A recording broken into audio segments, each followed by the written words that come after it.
Hey everyone, so today we're going to be doing some fossil prepping.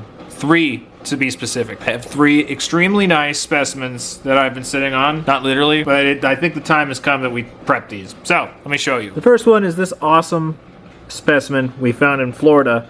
This is actually a bison tooth inside a matrix, which is extremely uncommon for the Pleistocene fossils in Florida. They usually erode out. Sorry, I didn't mean to kick the tripod. So I don't want to extract this. It's way cooler as a specimen if we leave it inside the matrix. But I do want to expose the tooth more, because right now we can only see the tip of it. So here's an example for you. This is a loose one. This one has eroded out of its host rock. So when you put these side by side, you can see there's quite a bit of that tooth in there. So yeah, I kind of wanted to just excavate it down so it's this cool fossil tooth just poking out of a rock. Next we have this thing right here, which yeah, I have high hopes for this. Really nice cluster of, ceramid clams right in here. Another one, couple over here.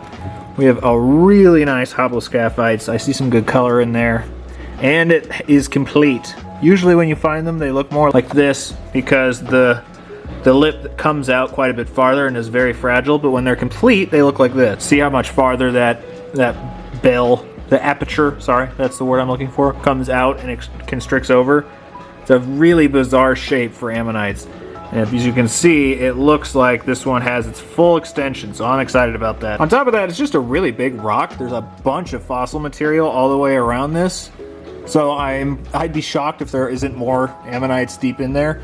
And look at the bottom side. It's only a partial because it's weathered, but this is the outer coil, this is the inner coil, and you can see the sutures in there. So I'm pretty sure there's probably more ammonites in there somewhere. And the last one is my big old ammonite that we found with Derek the Rockmaster. I don't feel like grabbing it because it weighs a lot and I don't want to have to move it unnecessarily. So yeah, here's a picture of what I'm talking about. So I think first things first, I'm going to start on this tooth right here because I think it's going to be really, really cool. And fast and easy. One beautiful thing about the matrices in Florida, matrices I should say, in Florida, man, they prep so well. They are so nice with the scribe. These are actually turtle scoots. All right. Anyway, though, let's begin.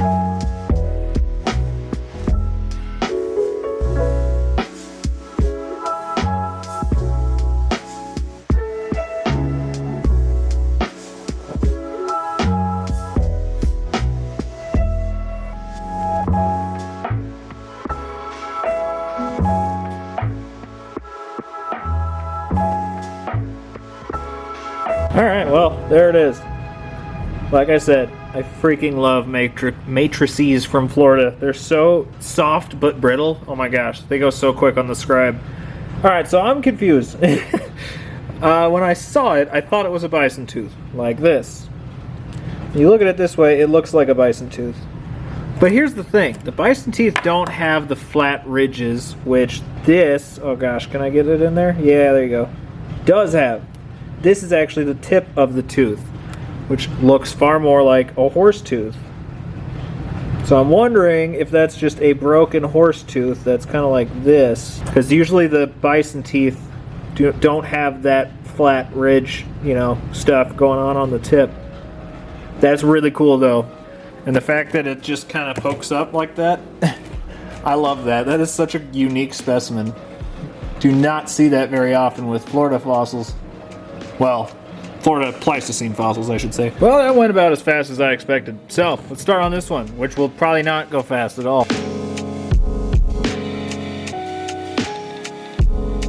Alright, so our block was a little just, unmanageably large. So I broke it down a little bit more. And there is a whole lot of little mussel shells throughout the whole thing. But, check this out. There's another ammonite. Yay! Actually, there's another one right here too. Look at the color on that one though. That's gonna be really nice. Alright, now that it's a more manageable size, we can resume.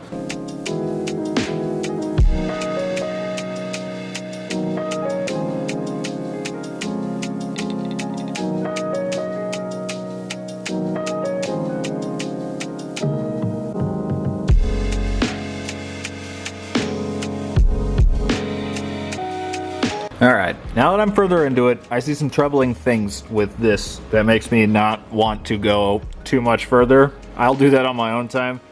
Just because, yeah, I think the big ammonite's going to take a while. But anyway, the big centerpiece scaphite is not complete. Something that happens occasionally is another fossil will intersect with, you know, a different fossil, and for whatever reason, it breaks down the part where, in this instance, this clam came over and touched the ammonite, which means the entirety of the center coil is gone.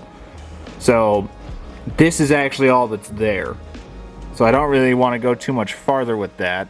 The clams are nice, but then we've got ammonite, ammonite, ammonite, and they're all sitting underneath the clams. And I don't want to get rid of those clams, which means I'd have to pretty much come from the other side, and that's a lot more work than I feel like doing right now. So yeah, I think we're just going to start on the big one. This will be nice when I come back to it later, though. It's definitely salvageable. I just don't want to do it right now. You know what? I changed my mind. That one kind of felt like a disappointment. I can make it better later, but I don't want to leave it off on that night. So I went and grabbed some of these, which are calcified, calcite crystal filled Whelks from Florida. And I love prepping these so very much. Kind of just want to expose them a little bit more. They will make for very, very nice specimens. Look at all the crystals in there. That will be very nice. But right now, they're being hidden very well in host rock. I don't want to get rid of all of it, but I do want to trim it up a bit, so to speak.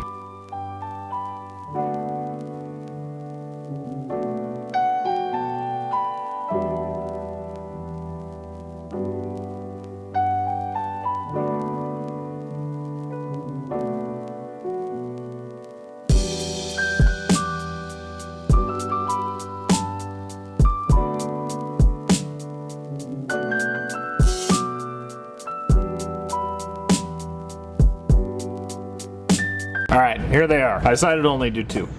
Look at how perfectly that sits. I love it. It makes me happy. That's a nice little display specimen. Look at all the crystals on the inside. That is just fabulous. Absolutely adore these things. I'm sure the clams are more widely known, the calcite-filled clams, but man, these whelks are just something special. Absolutely love these things. Probably helps that I have a real soft spot for whelks. Anyway, nice little display. And then we've got this one, which I just exposed the tip, just exposed the outside. I wanted to leave it completely attached to the matrix. Sits up nicely.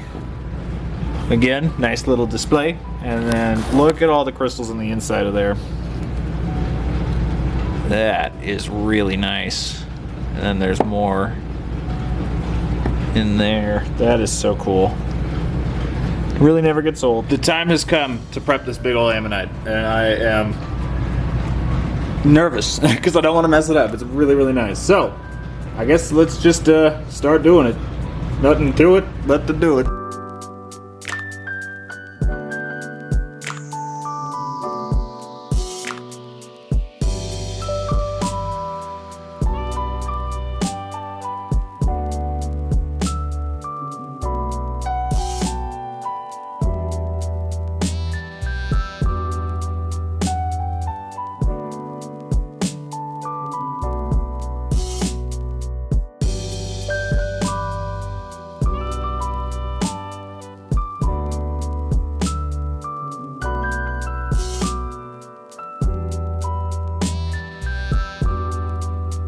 Excuse the saw in the background, sorry. That's for another video. I don't know if this is coming out first or that's coming out first, but either way, you'll know. Anyway though, there's a problem. It's still gonna be a really nice specimen, but this, like so many ammonites, they're just, okay. So here's the problem with ammonites. They're thin, chambered shells, which means it's very likely for them to break along the chambers, just like this one. The tip of that is actually completely gone, even though it looks like it's a complete fossil. If I were to keep excavating, there's not actually any more ammonite underneath that. So what happens a lot is it will break down. The shell itself will break down before it's completely fossilized, or sometimes it erodes after fossilizing. And yeah, so what we have here is complete ammonite, but then there's just a little wedge right here, as you can see, that's actually just eroded out. There is nothing here. There's no part of the shell inside of this, you know, the part of the concretion that's right here. It's literally just gone. There's just a chunk of this ammonite that doesn't exist. So it's still going to be a really cool specimen, but unfortunately it will not be a complete specimen. That being said though, I do still feel comfortable extracting it, I think, because it's going to help expose the rest of it from the bottom side. It's pretty sturdy. Yeah, and I'm seeing some stuff that has me very excited. For one, look at those amazing sutures. But for two, that has some really nice ammolite. So, alright, so in a perfect world, I would love to extract this. I would love to polish the ammolite on one side and then polish the sutures on the other side. And that would be one absolutely amazing specimen. But we'll see how it goes. It's going pretty quickly actually, so we'll see. Maybe we can finish it today.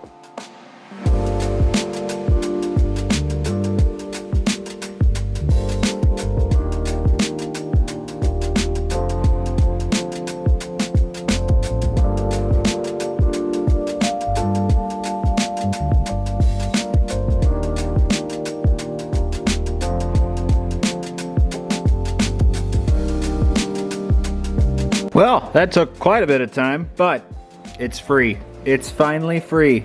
I actually took the pieces up here off because they were jangling and I wanted to make sure we could put it back together properly. But there we have it. Oh wow, one sec. There we have it. It is free, which means we can actually come in and start doing more actual detailed prepping. So, if you look at this, see that dark brown layer? It is actually just a shell of calcite. You can see that's the actual ammonite underneath.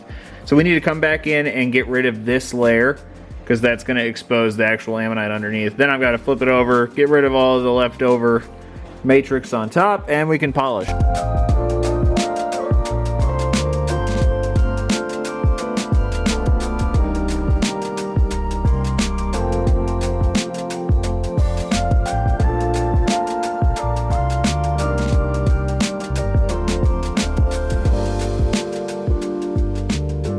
Alright guys, well here is where we have it.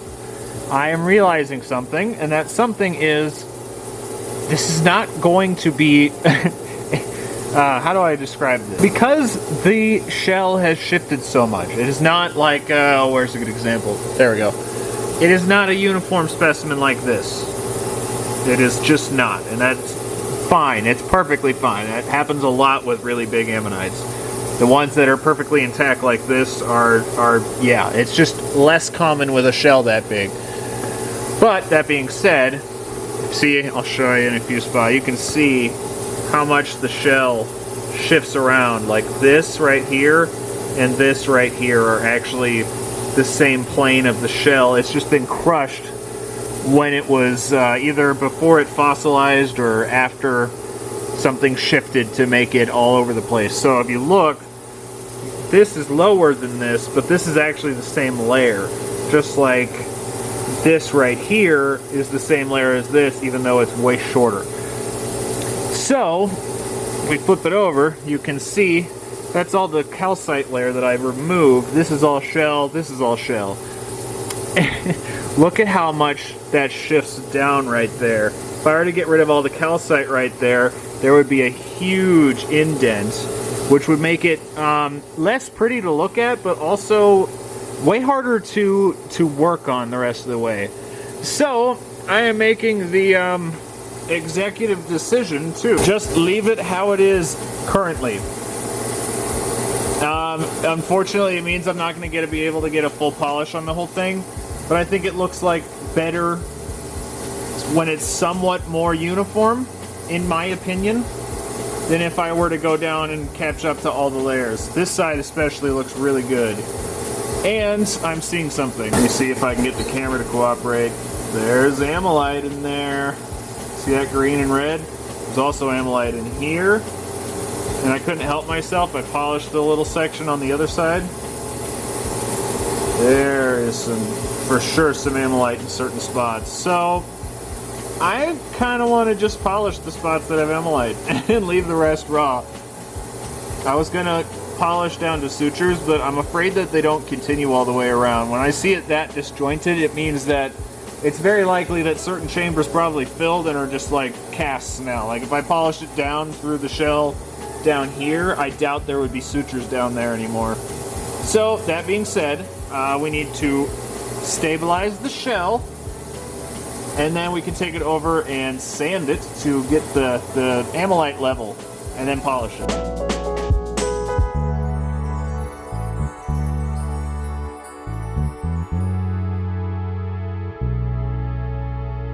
Guess I didn't do a good job of explaining why I'm doing this. So, ammolite. Thing about ammolite.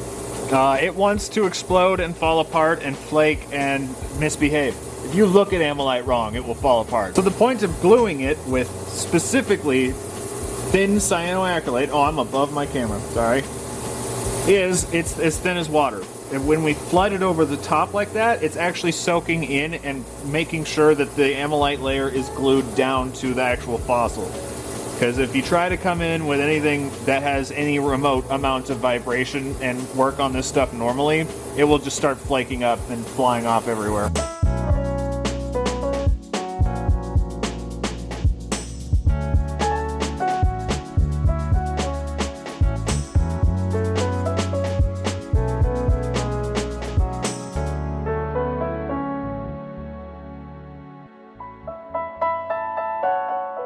Alright guys, well, this is where I'm stopping with it. I really wanted to do a full polished specimen, but with the nature of how it preserved, it's just not gonna look good if I do that.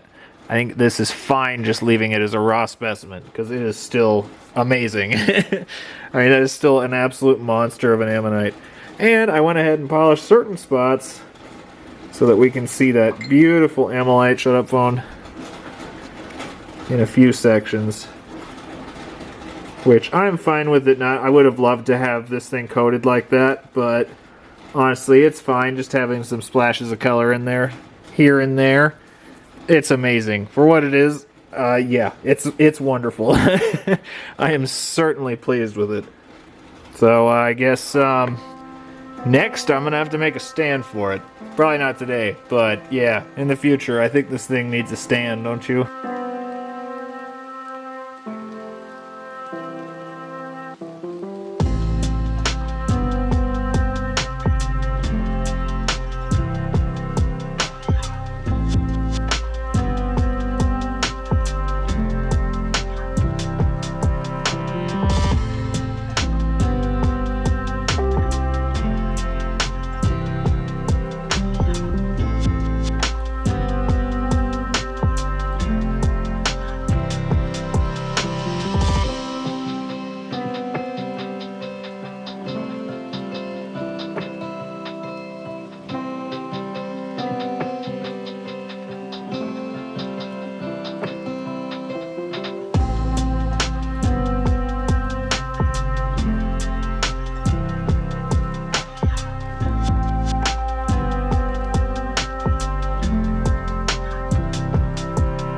Alrighty guys, well, I think that is going to do it for this one.